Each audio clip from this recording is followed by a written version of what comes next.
Hi everyone, in this video we are going to learn about three diseases, that is diabetes insipidus, SIADH, that is syndrome of inappropriate antidiuretic hormone, and the third one is cerebral salt wasting syndrome. Now why are we studying them together? Because all these three diseases include sodium and water handling and abnormality in sodium and water handling. Okay, so before we see each of them in detail, you should know about antidiuretic hormone, ADH. As the name suggests, it is antidiuretic. Diuretic means to lose water and antidiuretic means to prevent water being lost from the urine. This ADH, that is antidiuretic hormone, is also called as vasopressin or AVP, that is arginine vasopressin. This ADH is released from magnocellular cells that are present in supraoptic and paraventricular nuclei of hypothalamus. Look, why the body wants to preserve water? By the action of this hormone, why does the body want to preserve water? This we will understand when we understand the stimulus for release of this ADH. Look, in a normal healthy individual, the baseline ADH is almost nil. That is, at baseline there is no secretion of antidiuretic hormone. But whenever there is decrease in the blood volume, the body wants to preserve water so that it can increase the blood volume. And also whenever there is increase in serum osmolality, that is, the blood is becoming concentrated, at that time body wants to preserve water so that it can dilute the blood and can bring down the osmolality to normal values. So now when we are aware that what are the functions of antidiuretic hormone, that is to concentrate the urine and to dilute the blood, that is by preventing loss of water from the urine, we are in a good situation to move ahead and learn all these three diseases together. So at the beginning, just to brief you, diabetes insipidus and SIADH, that is syndrome of inappropriate antidiuretic hormone, these both diseases are opposite of each other. That is, in diabetes insipidus there is decrease in the ADH and in SIADH there is increase in the ADH. So we can now see what will be the problem in these patients. For example, in diabetes insipidus, if there is decrease in the ADH, then the patient will not be able to conserve water and water will be lost from the urine. So there will be polyuria. While in SIADH there is increase in the ADH, that means there will be increased function of this antidiuretic hormone which will conserve or preserve the water. Okay, and the cerebral salt wasting syndrome is a separate entity, but it is associated with dehydration and hyponatremia. That's why we are discussing this here. So let's start with diabetes insipidus. So first of all, very common line written in every standard textbook. What is the meaning of insipidus? Insipidus means tasteless. This is written because the another disease which is called as diabetes mellitus, in which the mellitus stands for honey, that is sugar. Diabetes insipidus can be of two types. The first one is central diabetes insipidus and the another one is peripheral diabetes insipidus, which is also known as nephrogenic diabetes insipidus. Basically, in central diabetes insipidus there is complete absence of this ADH hormone, while in peripheral or nephrogenic diabetes insipidus the ADH is present but is not able to act on the receptor present in the kidney. Basically, there is resistance to the action of antidiuretic hormone. So this leads to passing of a very dilute urine and polyuria. On the other hand, there will be concentrated blood and the sodium in the blood will be increased, because we are very well aware that the serum osmolality, the main factor in serum osmolality is sodium. So whenever the serum osmolality is increased, the sodium concentration is increased. Okay, so two things about diabetes insipidus: there is decrease in the antidiuretic hormone and there is increase in the serum sodium. So now what will be the symptoms of this disease? First of all, there will be polyuria, that is excessive urination. Okay, in fact the patient need to urinate in the night and the patient is unable to sleep. Second, there will be dilute urine. Okay, and third, there will be increase in the thirst. The patient is able to urinate this much because there is increase in the thirst. The patient drinks excessive water and there is intense and uncontrollable urge to drink water. So now let's see what are the causes of diabetes insipidus. Look, central diabetes insipidus have different causes and peripheral diabetes insipidus have different causes. First of all, we will see the causes of central diabetes insipidus. That includes head trauma or any major surgery which causes damage to the hypothalamus and which leads to decrease in this ADH release. This can also be seen in some of the neoplasms, for example craniopharyngioma and pituitary adenoma and meningiomas. In fact, meds from the breast and lung can also cause DI. Hematological malignancies like lymphoma and leukemia are also associated with DI. Certain infections like chronic meningitis, toxoplasmosis and viral encephalitis can also lead to diabetes insipidus. And a condition called as lymphocytic infundibulohypophysitis, in which there is inflammation of infundibulus of hypothalamus, which causes this decrease in the release of ADH. Now, the important causes of nephrogenic diabetes insipidus includes drugs, for example, lithium, dimethylcycline, amphotericin B, cisplatin and foscarnet. Other than that, sickle cell anemia can also cause this nephrogenic diabetes insipidus. This can also be seen in sarcoidosis and amyloidosis. This can also be seen in certain metabolic conditions, for example, increase in calcium and decrease in potassium, and certain genetic disorders, for example, mutation in the AVP receptor that is present in the kidney on which the ADH acts. Mutation in that receptor can cause resistance to this ADH. So, before moving ahead with the treatment, let us summarize this diabetes insipidus. So, in urine, there will be polyuria. The urine output will be more than 200 ml per hour or more than 50 ml per kg in 24 hours. The sodium in the plasma will be increased because of the increase in osmolarity, that will be more than 150 milliequivalent per liter. At the same time, this will be decreased in the urine, that because there is dilute urine, so the sodium concentration in the urine will be less than 15 milliequivalent per liter. The osmolarity of the plasma will be more than 300 osmol per liter, and in the urine it will be less than 300 osmol per liter, and the specific gravity of the urine will be less than 1.010.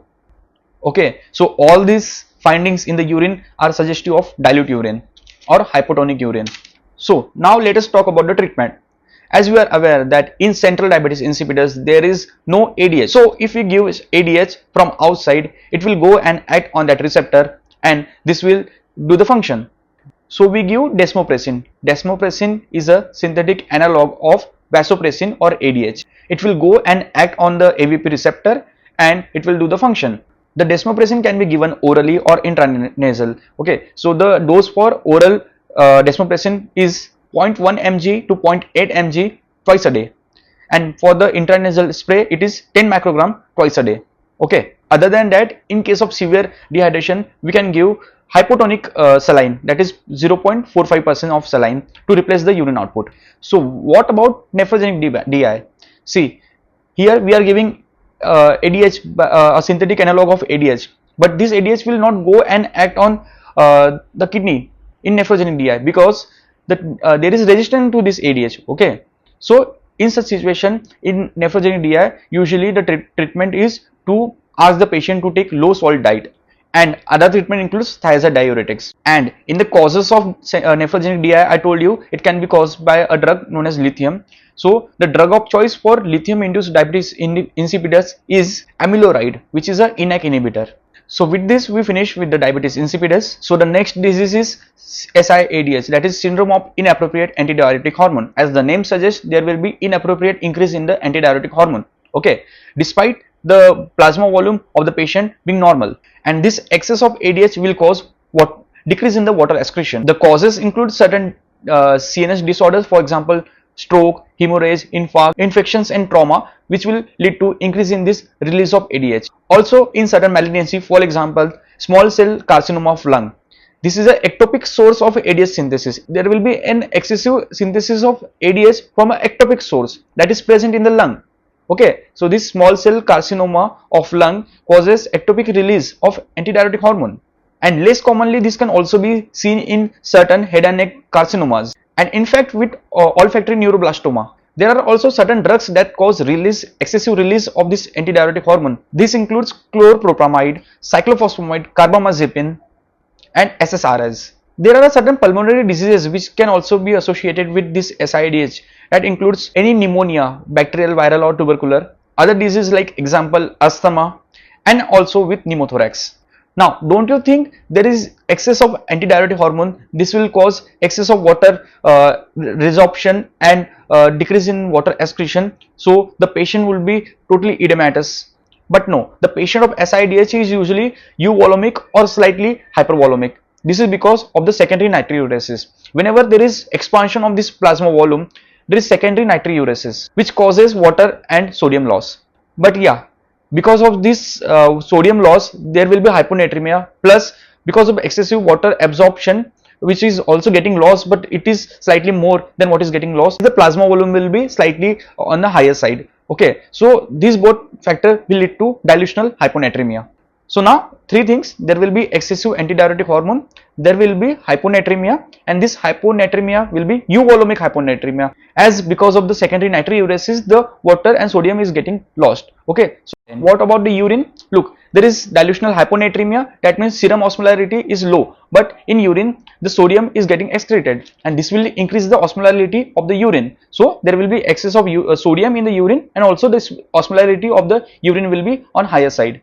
So to diagnose SIADH, there are certain criteria. There should be euvolumic hyponatremia, that is the value of sodium should be less than 135 milliequivalent per liter, and because of the plasma expansion there will be decrease in the serum osmolarity. The serum osmolarity would be less than 275 milliosmol per kilograms, and because of the excessive sodium loss, the urine sodium will be more than 40 milliequivalent per day, and the urine osmolarity will be more than 300 milliosmol per kg. Okay, so let us now discuss the symptoms of SIADH. There will be nausea and vomiting, cramps and tremors, irritability and depressed mood, and there can be memory impairments. There will be personality changes, for example hallucinations. There can be presence of seizures and stupor or coma.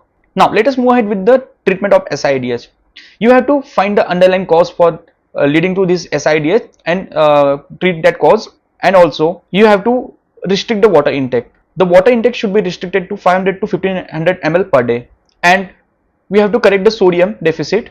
The target for sodium correction would be 10 milliequivalent per liter in 24 hours and 18 milliequivalent per liter in 48 hours. We can use normal saline or hypertonic saline to correct the sodium, and also use oral NaCl tablets. The dose would be 2 to 3 grams 3 times a day. In SIADH there is increase in this antidiuretic hormone. So what if we just block that receptor present, the AVP receptor present in the kidney? So there are certain drugs that block that AVP2 receptor present in the kidney. These drugs are conivaptan and tolvaptan. These drugs are also called as aquaretics. We can also use loop diuretics along with normal saline. There is a drug known as demiclocycline, which was a cause of diabetes insipidus. This drug can be used in SIADH. This drug acts on the collecting drug and decreases the responsiveness to antidiuretic hormone. So let us now move ahead with the third entity, that is cerebral salt wasting syndrome. This disease has certain similarities with these two diseases, but the pathophysiology is different. And to understand the cerebral salt wasting syndrome, we need to learn a little bit about aldosterone. Look, aldosterone is a mineralocorticoid that is secreted from the adrenal gland. This goes to kidney and causes sodium and water resorption. At the same time causes potassium excretion, and the secretion of aldosterone is under the control of renin, which is secreted from the juxtaglomerular cells of the kidneys. So basically in cerebral salt wasting syndrome there is decrease in this aldosterone, and which causes decrease in the resorption of sodium and water, and which leads to hyponatremia and dehydration. And why there is this decrease in the aldosterone? This is in response to a certain trauma or injury to the brain, or in response to presence of any tumor in the brain or surrounding tissues. Let us now try to understand the pathophysiology behind this cerebral salt wasting syndrome. There are two hypotheses. One is associated with sympathetic nervous system, and the another one is natriuretic peptide theory. Basically this head trauma in the brain causes decrease in the sympathetic tone to the nephrons, and this decrease in the adrenal tone causes decrease in the renin secretion from the juxtaglomerular cells of the kidney. And now we are aware that if the renin is low, then aldosterone will be low and there will be less water resorption, which will lead to increased excretion of the sodium from the urine and also loss of water. This will lead to hyponatremia as well as dehydration. The another theory, that is natriuretic peptide theory, it suggests that due to the trauma to the brain there will be release of BNP, that is brain natriuretic peptide. This is a natriuretic peptide. The function of it would be loss of sodium and water from the kidneys. So now what happens is there is decrease in the serum concentration of sodium, and this is decreasing the serum osmolarity. Now to increase this osmolarity, the blood needs to become a little concentrated, so it will lose water, and this water goes into the cerebral tissue and causes cerebral edema. The symptoms would be lethargy, headache, seizures, coma, and the symptoms associated with decrease in the intravascular volume would be excessive thirst, abrupt decrease in the weight, and a decrease in the frequency of urination. In cerebral salt wasting syndrome, there will be decrease in the sodium in the serum, so this will cause a decrease in the serum osmolality. The sodium values will be less than 135 milliequivalent per liter. At the same time, there is increase in the sodium in the urine, so the urine osmolality will increase. It would be more than 300, and the sodium is getting lost in the urine, so urinary sodium would also be higher. That will be more than 40 milliequivalents per liter. One more important thing in this disease is there will be urate wasting, and this will lead to low uric acid. The treatment of this cerebral salt wasting syndrome includes IV hypertonic saline to correct the hyponatremia, and also as there was decrease in the aldosterone level, we give external mineralocorticoids, that is fludrocortisone. This will act like aldosterone and cause increased resorption of sodium and water from the DCT. So that was it for the video. I hope you liked the video, and if there is any confusion, make sure you comment in the comment section and I will try to answer each of them. And please subscribe before leaving.